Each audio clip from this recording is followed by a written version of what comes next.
This lecture is part of the Keystone seminar at Flagler College. I'm Dr. Young, the instructor.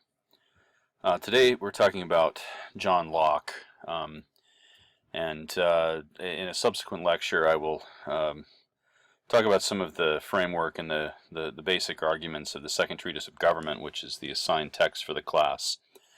But this lecture is about the background to John Locke to give us some sense of historical context, and also to try to place his ideas within a broader contextual understanding of the intellectual interests of the time. John Locke was a product of the Enlightenment.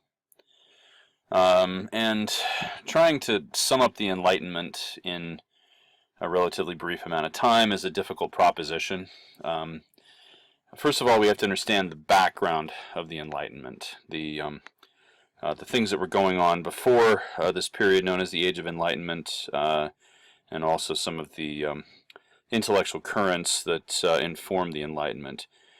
Usually the Enlightenment is associated with the 18th century, though we could extend it back halfway through the 17th century. Historians sometimes talk about the long 18th century, for instance.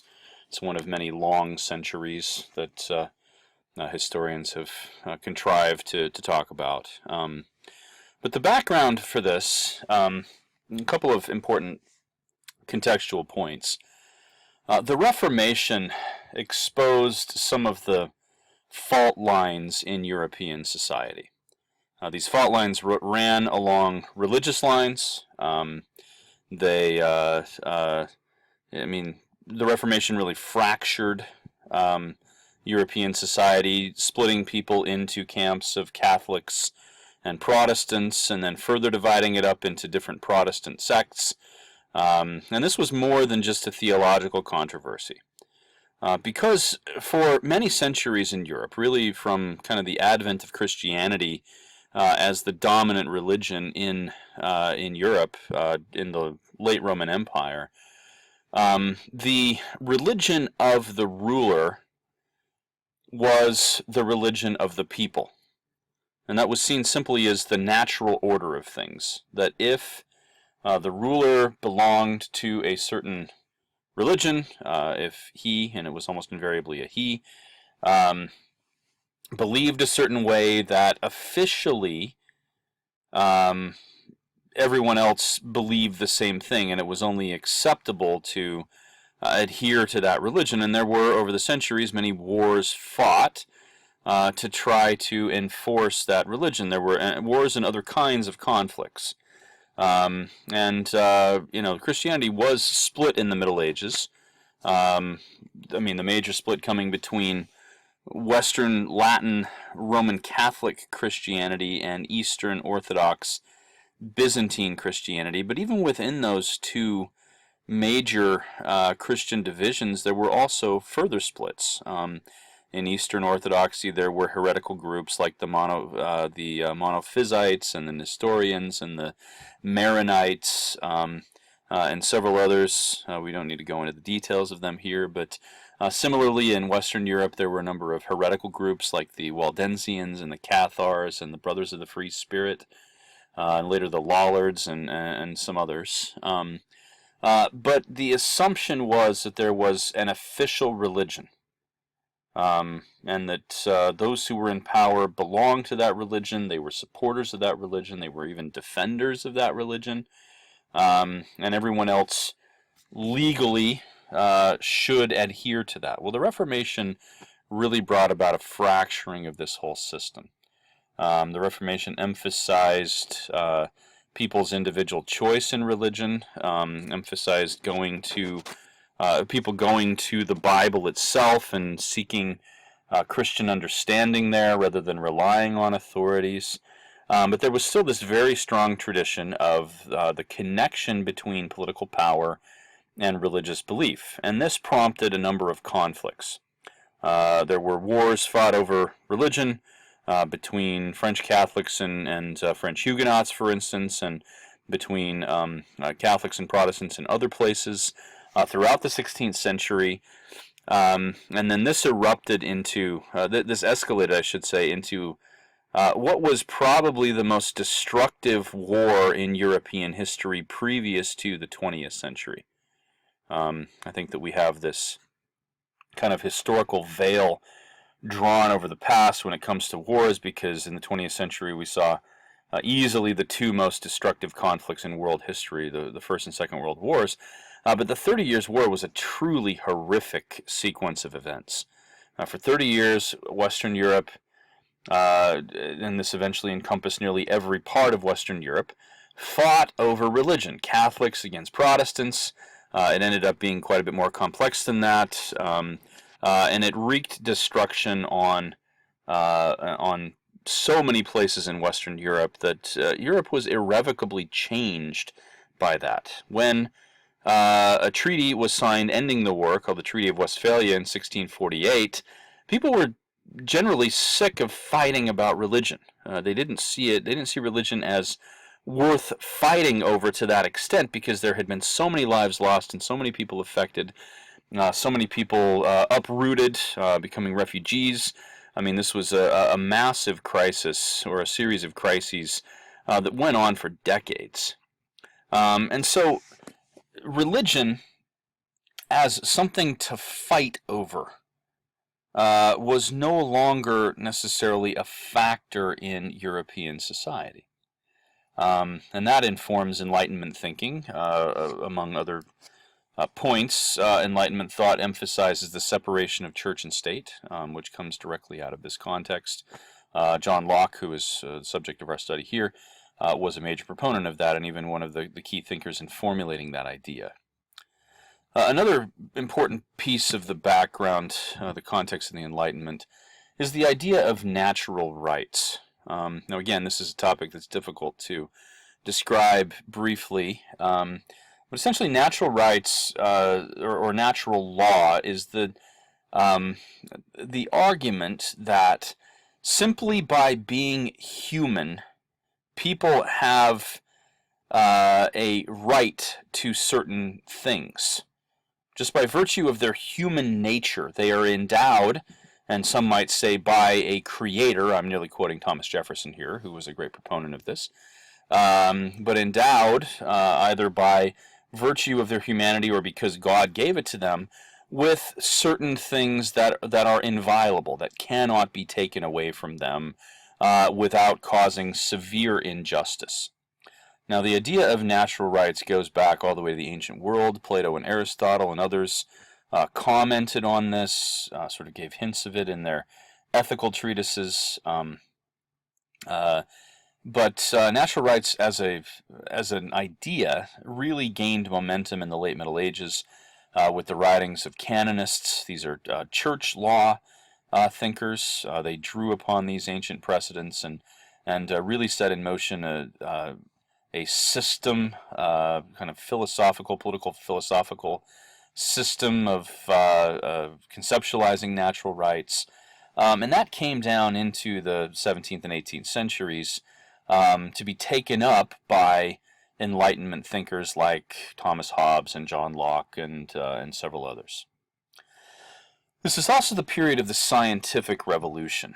And again, this is something that would need to be discussed at some length, but beginning really in the 16th century, prompted to some extent by the voyages of exploration, but beginning with thinkers like Copernicus and Kepler and Galileo, who were pioneers in the realm of astronomy and physics, and continuing through the 17th century, late 17th and early 18th century, especially with great scientists like Isaac Newton and Gottfried Leibniz in Germany, and Robert Hooke. And John Locke himself was a physician and involved in some scientific inquiry, and so he was part of this whole context. The scientific revolution was important in a number of respects. First of all, it took ultimate authority to some extent out of the hands of religion, claiming that science, the pursuit of science, could understand all things, and in fact, scientific inquiry was the proper path to understanding rather than theology. Now, I don't want to over emphasize that. I don't want to exaggerate that. Most of these thinkers who participated in the scientific revolution were Christians. Some of them were even devout Christians. Isaac Newton, for all of his fame in, inventing calculus and coming up with the laws of motion and doing all of these other amazing things that he did, was actually quite a mystical thinker, and spent much of his later life working on questions about alchemy, thinking that he could somehow merge the metaphysical and the mystical with the scientific. And so, this wasn't a wholesale rejection of religion, but it did change the nature of the inquiry about the world, the universe, and everything. Whereas in previous times there had been an appeal to religious authority, and building on that religious authority, scholastic philosophers in the Middle Ages and early modern period would use reason to try to comprehend the complexities of the theology. There was never a move away from that to empirical observation and testing hypotheses and working with the scientific method really until the late 16th, early 17th century, with figures like especially Galileo and then Newton. And so this is an important part of the background as well here. Newton and Locke were contemporaries. They interacted with each other as part of the Royal Society, which I'll talk about in a moment here. And so many of these thinkers, even if they worked in disparate fields, were intimately acquainted with each other. On the question of religion, we've already talked about this. Enlightenment thought did not reject religion outright, though there were thinkers, Voltaire in particular comes to mind, though he postdates Locke to some extent. There were thinkers who questioned the value of organized religion and criticized it as the source of intolerance and conflict in the world, and really wanted to get beyond this and come up with some other way of conceiving of authority and such things. And Locke may have been in on that. But more Enlightenment thinkers, I think, were of the stripe of John Locke, who was a devout Christian, who did reject some of the apparatus that had grown up around Christianity. The tradition of learned theological commentaries, for instance, all through the scholastic era. Locke saw all of this just as accretion, as something that was superfluous and unnecessary. In that way, he was very much a Protestant thinker, going back to the source of religious authority, which was the Bible. But Locke and other Enlightenment thinkers as well saw reason as an authority separate from religious authority. And this is really where Enlightenment thought, I think, goes in a different direction from what had come before. Whereas reason had been used as a way to understand theological truth, in the Enlightenment period, reason becomes the standard by which all other things are judged. The world is judged. In other words, the framework of thinking about the world shifts away to some extent from religious authority and theology onto simply using reason for reason's sake, and reason as a path of understanding divorced from theology. I hope that that's somewhat clear. Again, these thinkers, most of them were Christian, practicing Christians, but recognizing that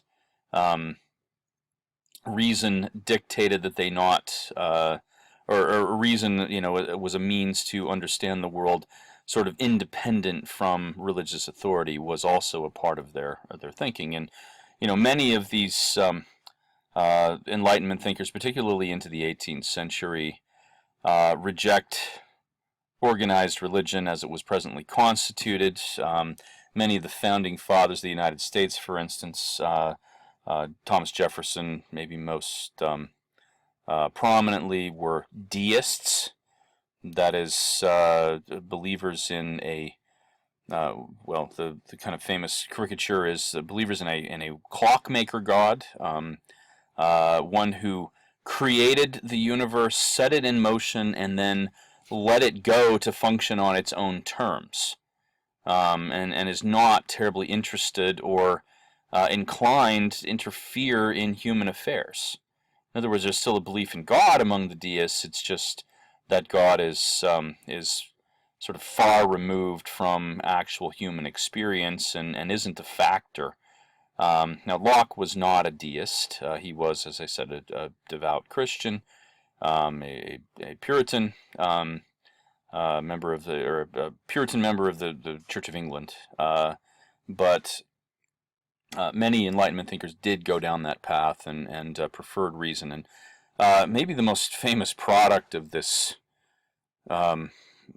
quest to find the kind of reasonable form of religion is Thomas Jefferson. At one point, he tried to find the ethical core of Christianity, which he found commendable and saw as the ultimate code of ethics. And so he took the Bible, which runs in a normal edition something like 1,500 pages or more, and cut out all supernatural references, any discussion of visitation of angels, even sort of core theological concepts like the resurrection of Jesus.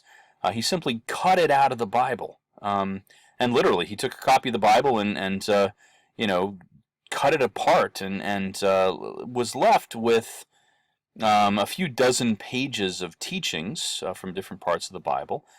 This is famously known as the Jeffersonian Bible, and he tried to strip it down to its ethics based on reason, and that was the religious approach that many Enlightenment thinkers took.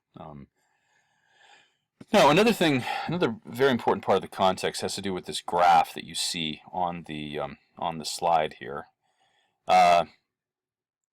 and this has to do with the availability of knowledge. And so on this graph, these are decades, and you can see that starting about 1640, in the 1640s, the publication of books, and these are just publications in English. We could find similar things probably for publications in French or publications in German or other European languages, but it takes off. I mean, it nearly triples here in the 1640s from what it had been in the 1630s. And, the invention of the printing press was in the middle of the 15th century, but there was just a very small number of books printed, really all through the 16th century. In any given year, there were just a few hundred up to a few thousand. But in 1640, it jumps from around 5,000 or 6,000 here to almost 20,000 published in that one year. And most of those, by the way, in London. You can see that all these ones in blue are in London. And then there's a little dip here, probably because England was going through a civil war during this time, and there was some political upheaval. But after that is settled, then the availability of these books, or rather the volume of publication, goes up again. And it just keeps going up. By the late 18th century, there are more than 75,000 books published in the decade in England, and it's not just in London anymore, though about half of them were published in London, but more and more are being published even in places outside the British Isles. This probably represents largely the publications in the newly independent United States in the 1780s and 1790s. And so more books were available, more people were reading and writing, and there was a greater emphasis on literacy and education.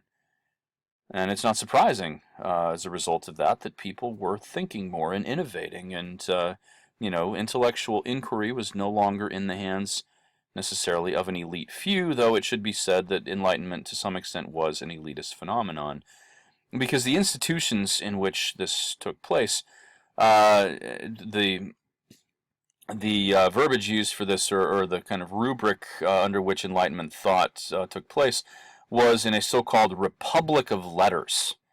That is a societies, organizations of learned people who had their own rules, their own bylaws, carried on their own conversations, often acting within the auspices or within the confines of a court, but carrying on a conversation with each other. And there were some institutions in particular that were heavy participants in this. In England, in France, in Germany, in places, in other European countries, there were instituted, founded, so-called learned societies. The most famous of these probably was the Royal Society in England. So this had the backing of the royal family, beginning in the late 17th century. And it was an organization simply of great scholars, thinkers, who would get together and share their ideas with each other. They would write things and read their papers to each other.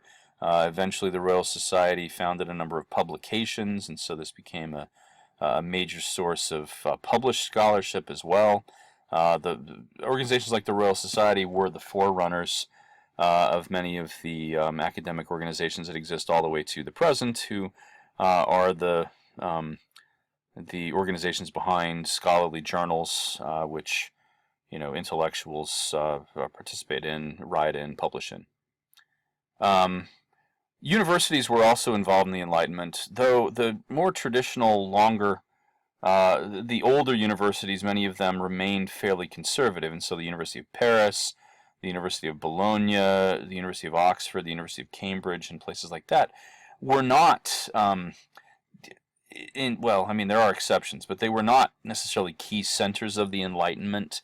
Some of the newer universities were, however, and so the University of Leiden in the Netherlands, the University of Edinburgh in Scotland, these had a reputation for being innovative and entertaining a lot of Enlightenment thought. Now that said, as we're going to see, John Locke was he was schooled at Oxford, Isaac Newton at Cambridge, and so some of these older, more traditional universities did produce great thinkers.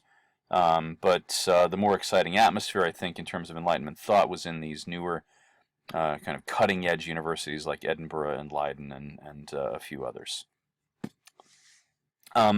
We cannot ignore the importance of courts, however, because the Enlightenment produced so-called enlightened rulers. Frederick the Great of Prussia, for instance, had a lot of scholars at his court. He funded them, gave them lots of money, sponsored learned societies. It was similar for Charles II in England, as well as some of the later rulers. Later on Queen Anne, and anyway, into the 18th century. Eventually, even George III was, even though he was seen by the Americans as a tyrant and as a despot, was to some extent an Enlightenment ruler, sponsor of scientific and political inquiry. And maybe the quintessential example, though we have to be careful here, is Louis XIV. Louis XIV's symbol was the sun. He was known as the Sun King. Longest reigning ruler in European history. If Queen Elizabeth lives another about 8 or 9 years, she will surpass him. We'll see if she makes it that far, but he was the ruler for 72 years over France. He was the ultimate in absolutist ruling. His famous quote was, "I am the state." There is no other. And if you visit his palace at Versailles, you'll see the sort of persona that he cultivated. But Louis considered himself, and was considered by many, to be the enlightened king, one who himself practiced principles of Enlightenment thought and was a sponsor of Enlightenment thinkers. a patron of them, and gathered them for conversation at his palace at Versailles. On the other hand, Louis was at times arbitrary and probably not very much in the tradition of the Enlightenment. So, I think that demonstrates that this is somewhat of a diffuse and complex phenomenon that could take many different forms. Speaking of that, we need to talk about the political context, because Locke's treatise that we're going to discuss, that is the subject for this part of the class, is a text of political philosophy. We need to talk about the political context of the Enlightenment.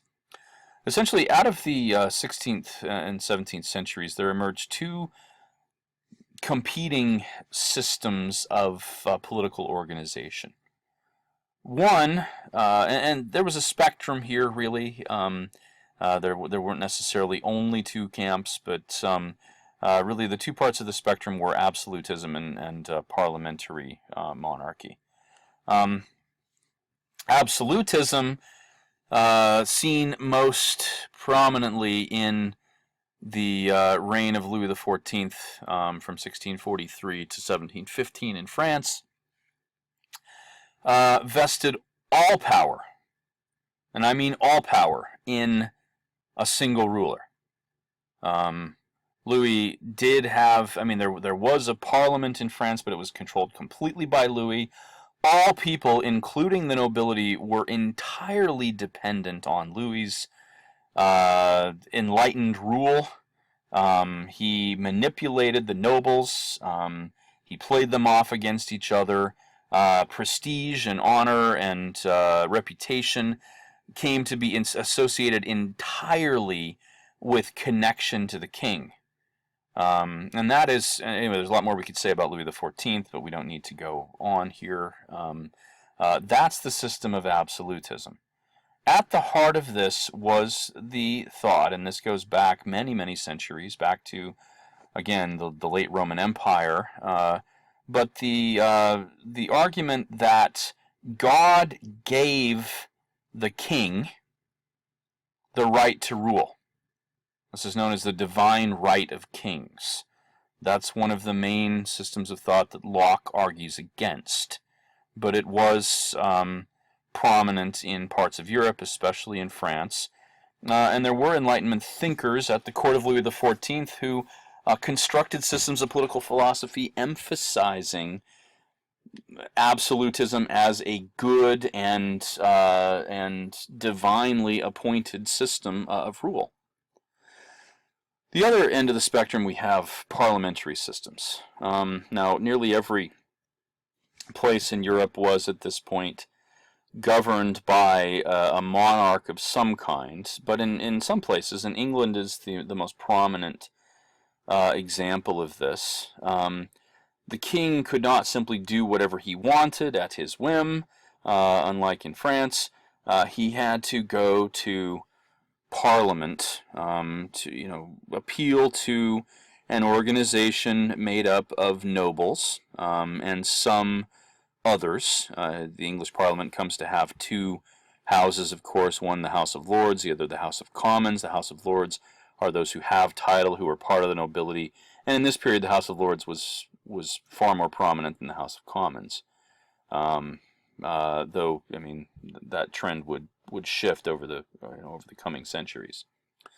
And so the king did not have absolute power, and much of that was stripped away from him. In the 17th century in England, in fact, the king was executed by his own people and supplanted, and Parliament ruled supreme for about 20 years in the 1640s and 1650s during what was known as the English Civil War. And this was partly over the question of religion. There was a great deal of conflict between Protestants and Catholics in England, between Anglicans and Catholics, I should say, and the French king supporting the Catholics tried to meddle in English affairs, but with the rule of Parliament in the 1640s and 1650s, people, were still. The rule of the rule of the day was that there should be a king. And Parliament went to some excesses under its leader, Oliver Cromwell, And so there was a restoration of Kings Charles II specifically.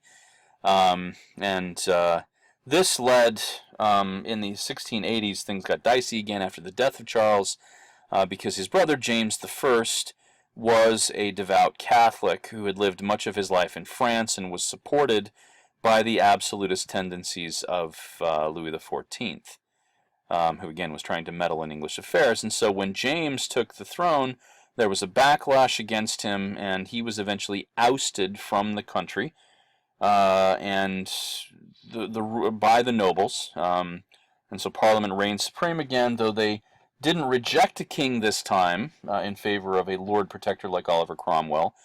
Instead, they offered the kingship to a noble who lived in the Low Countries in Holland, William of Orange, and William and his wife Mary then took up the throne in what was known as the Glorious Revolution in 1688 and 1689, and this led eventually to the unification in the early 18th century of England, Scotland, Wales, and Ireland, which is why it's known as the United Kingdom, though now with Brexit and other things, I guess that the future of Britain is to some extent in question. But that dates to this period that we're talking about. So in the midst of these competing forms of political rule, the Enlightenment thinkers sought to comprehend the proper form of government, and to talk about this, and they were participating in debates, again, to some extent go back to the ancient world, but there were a lot of new lines of thinking, and again, this would be impossible to characterize in great detail, but a couple of points here. First of all, many thinkers worked in the tradition of, or were formulators, I should say, of what came to be known as liberal political thinking. Liberal thought, and corresponding to that, the foundation of liberal political systems, especially liberal democracy, emphasizes the equality of all people, as opposed to the divine right of kings, where one man or woman, but mostly men, was sanctioned by God and given a special amount of privilege, given rights that other people didn't have, and everyone else was left with a lesser amount. Liberal thought emphasized that everyone was equal, that even a king, although he might have a title, was equal in the eyes of God and in the eyes of government, and could be held just as accountable as anyone else for his actions. So equality is an important part of this. We're going to see in Locke's second treatise that he emphasizes this, but talks about the problems of inequality, which seems to be a natural human tendency to establish systems of inequality. We're also going to see a lot about this in the assigned Rousseau treatise for next week. But in any case, equality is an important idea here. The other major part of liberal thought that we'll discuss here is the notion that a ruler or a ruling system, whether we're talking about a king or a parliament here, must rule with the consent of the governed. That is, the people who are part of this must give their consent, must actively say, I want to be part of this system. And with that, of course, comes the thought that they could exit it and decide to overthrow the system if they saw that as necessary. And so those are two key components of liberal political thinking, and we'll have more to say about both of those as we discuss in more detail, both in lectures and on the discussion boards, the ideas of Locke and Rousseau.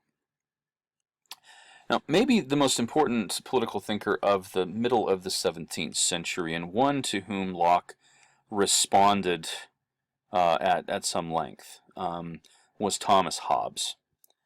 Hobbes was his key text is called the Leviathan, And again, the work itself is deep and has a complexity that resists easy characterization.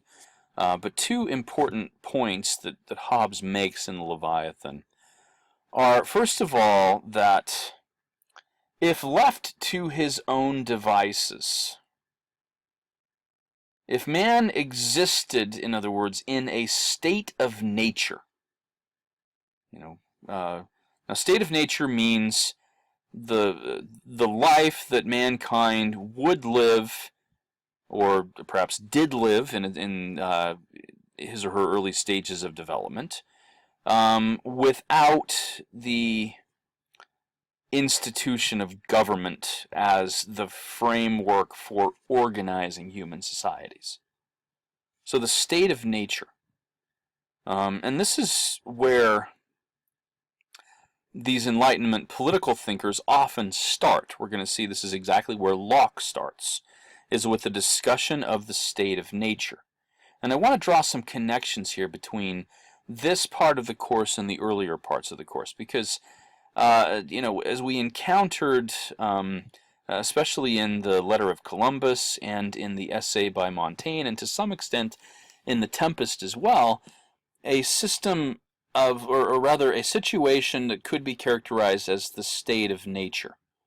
That is, mankind acting on his urges, on his basic urges, which are to possess things, to fulfill his basic needs of eating and drinking and having shelter and comfort, and sex, and these are all of the basic necessities, and so without any imposition of government, without any authority acting above him, mankind would simply pursue those kinds of things. Now, the reason that these Enlightenment thinkers start, and moreover the reason that Montaigne and Shakespeare go back to this, is to think about how government began. That if mankind started in the state of nature, that something had to happen, obviously, for government to be instituted. That mankind needed to sort of come to terms with the fact that the state of nature was not the best situation to be in. That a situation where every man is simply acting for himself on his own urges was not a good system of social organization. Again, though it's a starting point and could potentially be a promising place for experimenting and creating something that was commendable. If you recall with Montaigne, he in approaching the cannibals, he says these people live in essentially a state of nature. They live in a situation where they are trying to have their needs met. They need food. One of the available sources of food is the enemies they kill in battle, and so why not eat human flesh? It's perfectly understandable why they do that. They need to procreate, and so we have in the state of nature here mankind fulfilling his necessity of having sex and procreating, and we can take this state of nature, Montaigne says, and impose on it potentially systems of thinking, and he goes back to Plato and Thomas More and some of these other utopian thinkers, and he says, we can really do something with people who are in this state. We can craft a society for them that will function effectively because they're ready for this kind of thing, right? So that's the state of nature. Well, Thomas Hobbes has a very pessimistic outlook on the state of nature. He says, if left to his own devices without any kind of government, mankind, the life for mankind would be short, brutish, and violent, and would end in some sort of horrible calamity. That because people act on their urges and they have infinite desires for more, that this leads ultimately to a system of violence and oppression. where the strongest win and enslave or victimize or kill the others around them, and that's simply the end of it, right? And so the state of nature is a destructive one for Hobbes. It's not so much that way for Locke, as we'll see.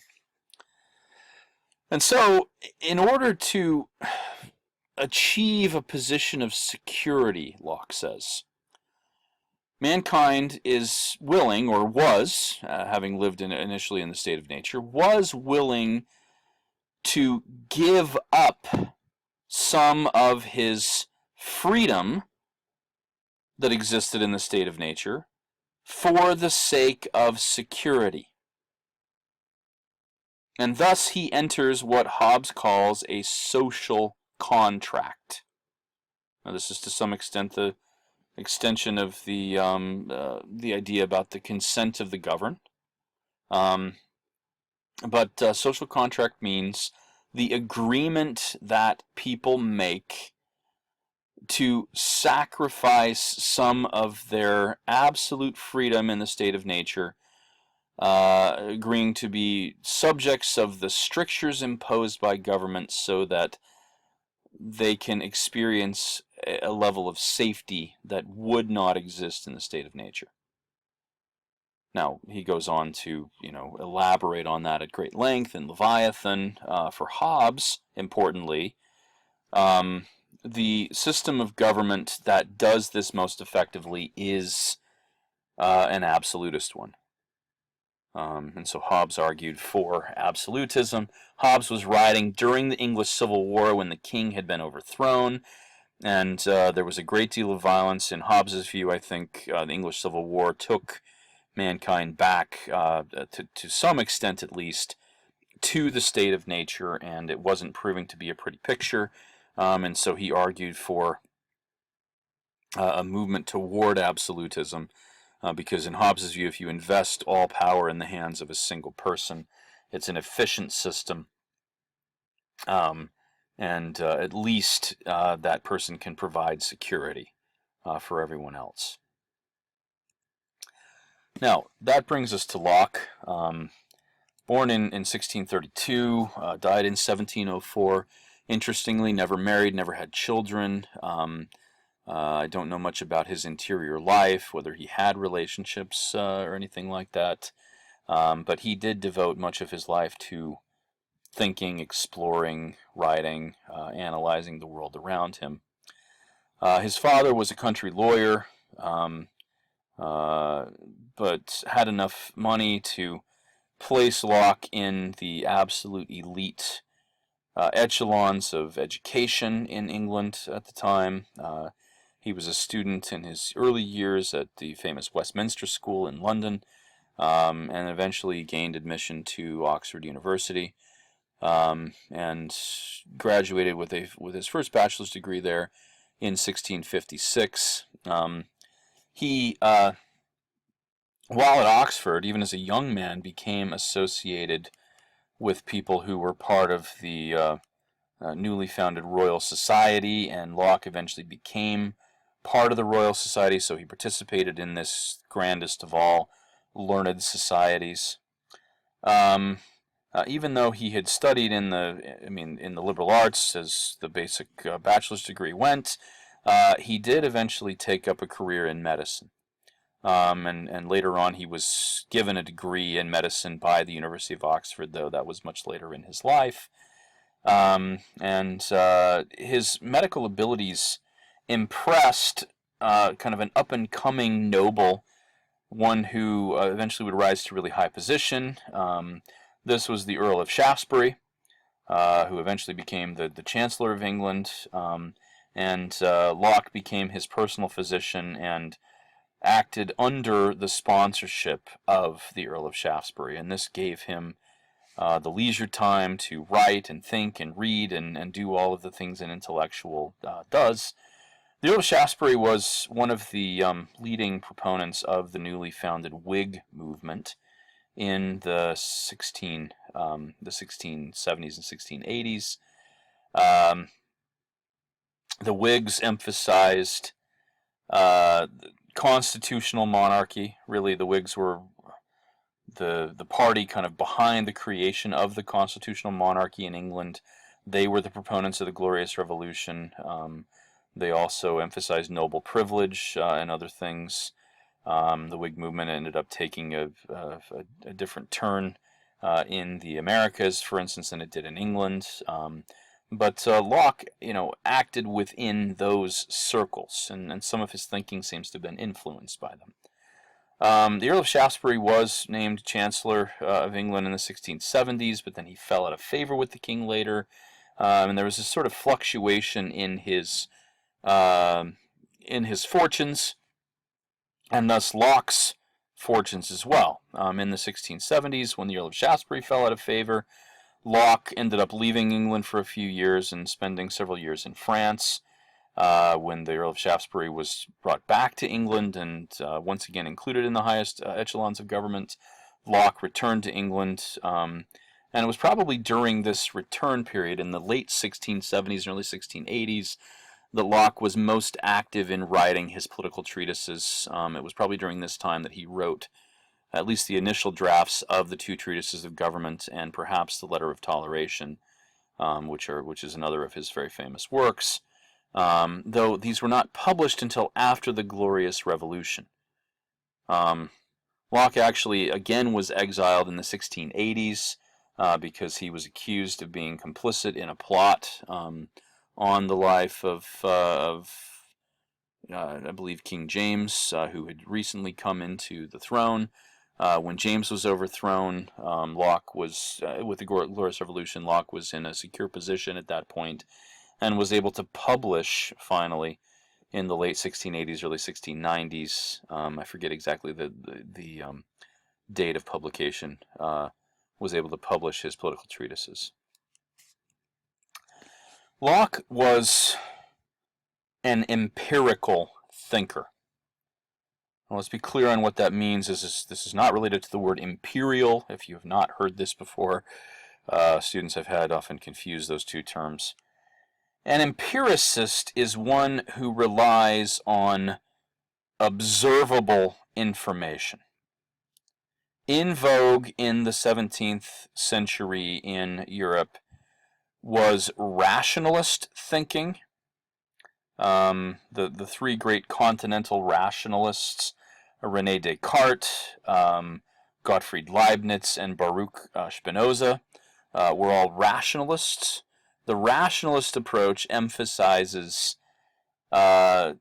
using reason divorced from observable information, observable data.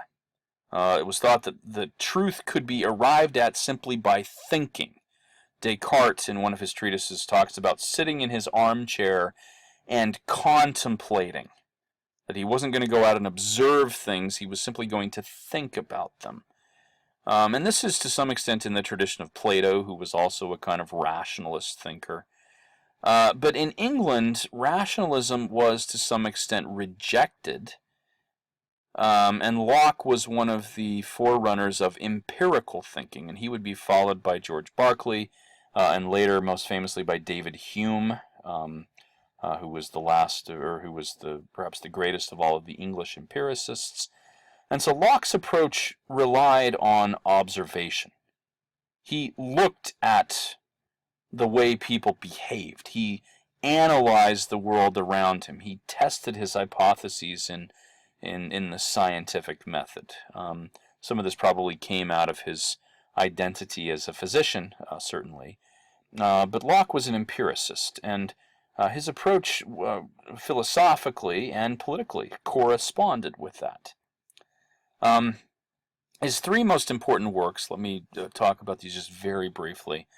Probably his most important philosophical work, which is very much a work of epistemology, in other words, trying to contemplate how the mind works, is known as the Essay Concerning Human Understanding. And in this text, Locke proposed, among other things, that humans start out as a tabula rasa, as a blank slate. That's what the Latin means there. In other words, they don't come with any preconceived ideas or information already embedded in them. They start out as a blank slate.